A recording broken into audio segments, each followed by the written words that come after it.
Hello students, today we are going to start English grammar,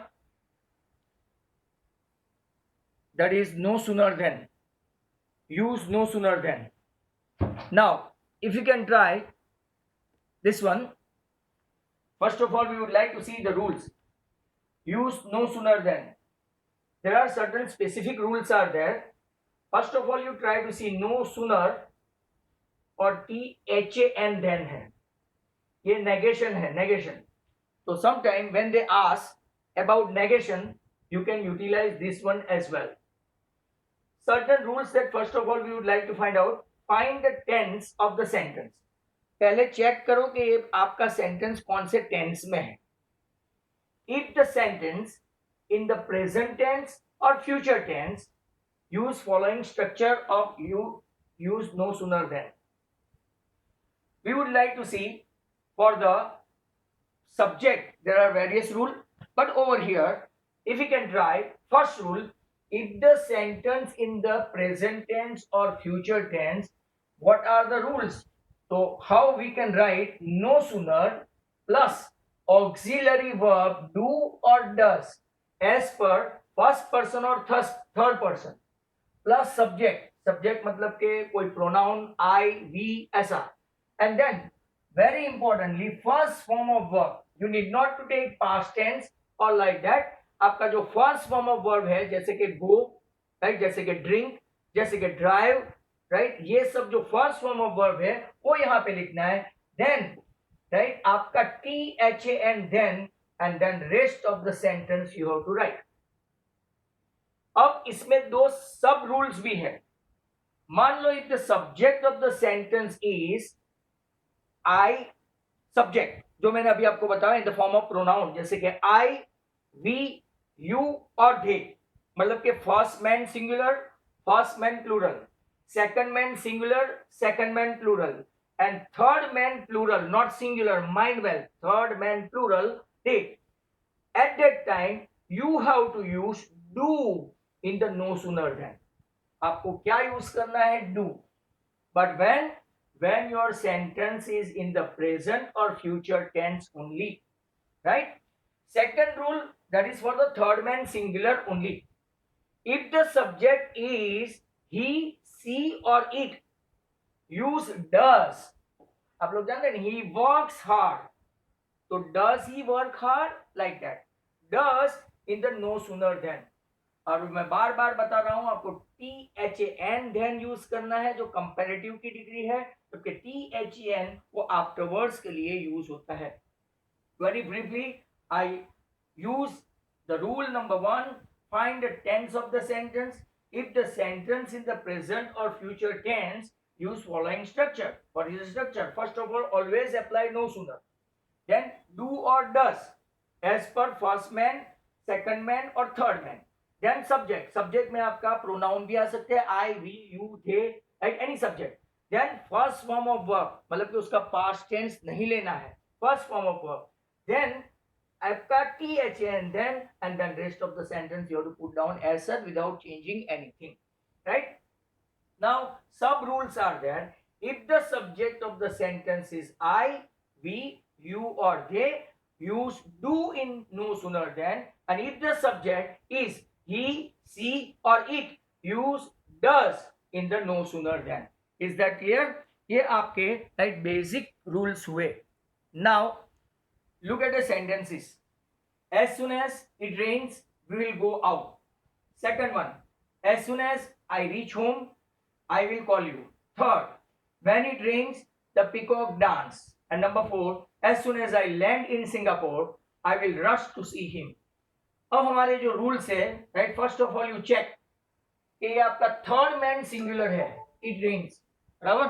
आपका third man singular है, तो what to do, आपको क्या करना पड़ेगा? हम लोग रूल नंबर 1 अप्लाई करेंगे, नो सूनर लिख ही देंगे, नो सूनर, राइट.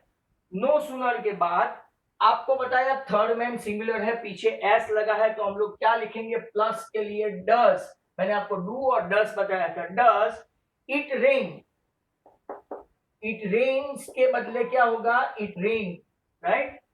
बाद में आपको क्या लगाना है? देन और बाद में मैंने आपको बोला कि रेस्ट ऑफ द सेंटेंस मतलब के we will go out, right, we will go out. अब सेकंड सेंटेंस देखो, as soon as I reach home. अब यहां पे देखेंगे तो आई रीच पास्ट टेंस भी नहीं है और थर्ड मैन सिंगुलर भी नहीं है, तो हमारा रूल तो पहले का यही है, नो सूनर पहले लिख देने का। फिर आपको डू और डज में क्या अप्लाई करना है, तो डू अप्लाई करना पड़ेगा, आपका सब्जेक्ट आई है, नो सूनर डू। इसके बाद आप क्या लिखेंगे, I reach home, I reach home. बाद में आपको पता है देन लिखना है, then and rest of the sentence में क्या आएगा, I will call you, right, I will call you. अब तीसरा देखो, right, when it rains the peacock dance. When it rains मतलब कि वापिस आप लोग देखेंगे तो रेन्स आया, मतलब कि थर्ड मैन सिंगुलर है, तो हम लोग यहाँ पे क्या लिखेंगे, no sooner, right, no sooner does आएगा, no sooner does it rain, rains के बदले आप क्या हो जाएगा अपना रेन। वापिस से हम लोग क्या लिखेंगे, देन, और बाकी रेस्ट ऑफ द सेंटेंस में क्या है, the peacocks dance, the peacocks dance, right. अब अगर आप लोग देखो तो लास्ट वन, राइट, यहां पे क्या है, as soon as I land in Singapore I will rush to see him. तो यहाँ पे आई आया वापिस, तो हम लोग यहाँ पे क्या लिखेंगे, वापिस से नो सूनर, बाद में डज आएगा, डू आएगा, क्या आएगा, आई है ना, first man singular do, no sooner do, बाद में हम लोग क्या लेते हैं, सब्जेक्ट, तो सब्जेक्ट लेंगे I land in Singapore, right, Singapore. बाद में हम लोग क्या रखते हैं, देन, THEN, देन, और रेस्ट ऑफ द सेंटेंस क्या है, I will rush to see him, I will rush to see him. ये आपका, राइट, इसका एज सुन एज और नो सूनर देन के रूल, राइट, आ गए। अगर नो सूनर है और आपको एज सुन एज करना है तो पूरा रिवर्स रूल लेना पड़ेगा, राइट।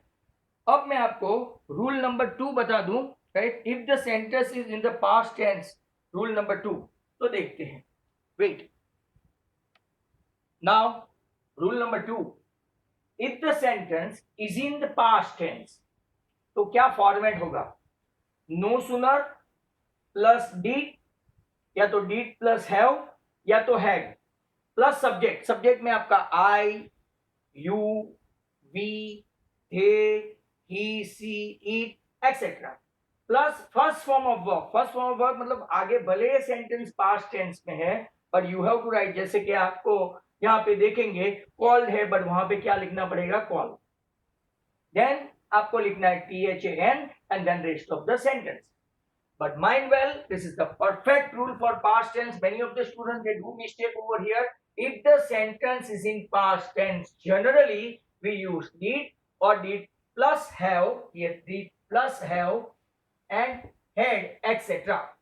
अब देखो कि दो एग्जाम्पल हम लोग देखते हैं, as soon as I called him, he shouted. तो as soon as के बदले अपना फॉर्मेट क्या है, तो ऊपर फॉर्मेट है no sooner, नो सूनर के प्लस बराबर, तो हम लोग यहाँ पे लिखेंगे भाई डिड, तो यहाँ पे ईडी है ना, तो ये लगाएंगे नो सूनर डिड, बाद में सब्जेक्ट है तो आई, बाद में फर्स्ट फॉर्म ऑफ वर्ब है तो कॉल्ड का फर्स्ट फॉर्म हो गया आपका कॉल, राइट, देन लिखेंगे I call then, right, but वो हिम लिखना बाकी था, आई कॉल हिम देन, बराबर। आप लोग बाकी का रेस्ट ऑफ द सेंटेंस क्या होगा, ही शाउटेड, he shouted, आपका ऐसा आंसर बन गया। अब दूसरे में देखो, as soon as Sita madam entered the class became quiet, तो as soon as के बदले हम लोग क्या लिखेंगे, no sooner, no sooner के बाद प्लस करके अपना रूल है did, राइट, यहाँ पे entered है तो हम लोग यहाँ पे लिखेंगे did, कौन एंटर हुआ, सब्जेक्ट, सीता मैडम एंटर हुए, राइट, और अब एंटर के बदले आपका फर्स्ट फॉर्म ऑफ वर्ब क्या हो जाएगा, सिर्फ और सिर्फ एंटर।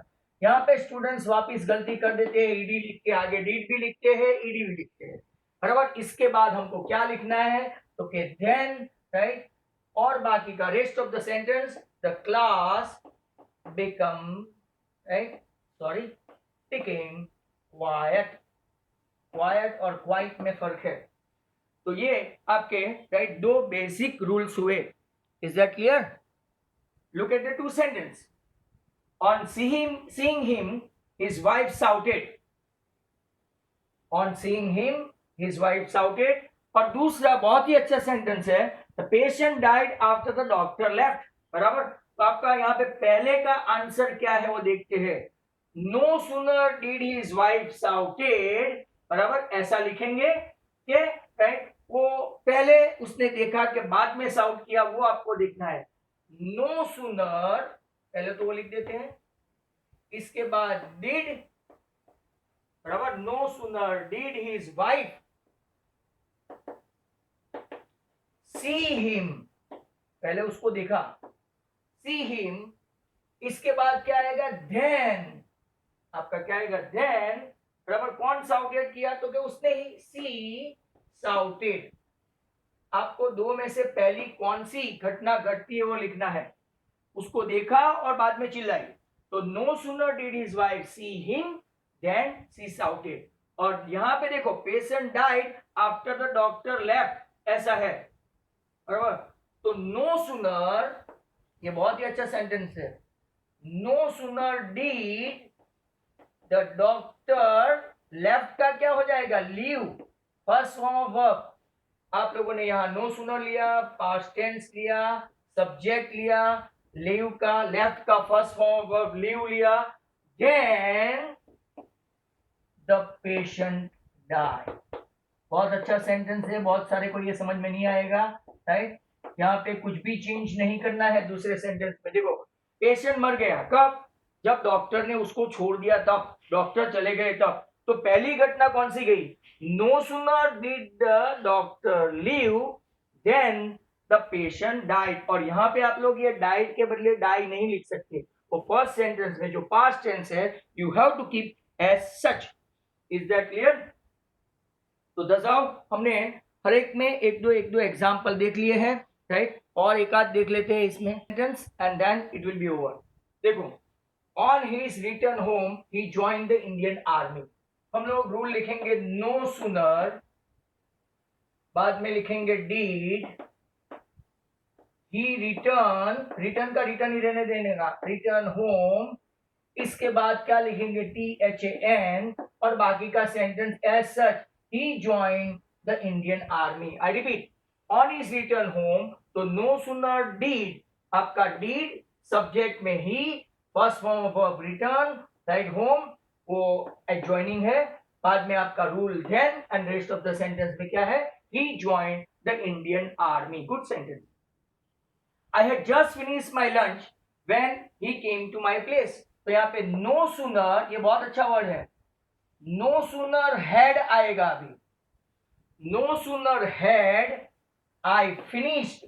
यहाँ पे आप ed लगाना पड़ेगा. ये थर्ड फॉर्म है, राइट. पास्ट पार्टिसिपल है. No sooner had I finished my lunch. Be careful, right. बाकी का then, when के बदले क्या होगा? Then he came to my place. Very simple. तो बराबर ध्यान से देखो तो राइट ये सेंटेंस को. No sooner did I finish, did के बदले हम लोग क्या लिख रहे हैं? Had I finish my lunch then he came to my place. तो ये आपके नो सुनर के कुछ रूल्स हुए. नेक्स्ट टाइम हम लोग उसमें कुछ और सेंटेंसेस जोड़ेंगे.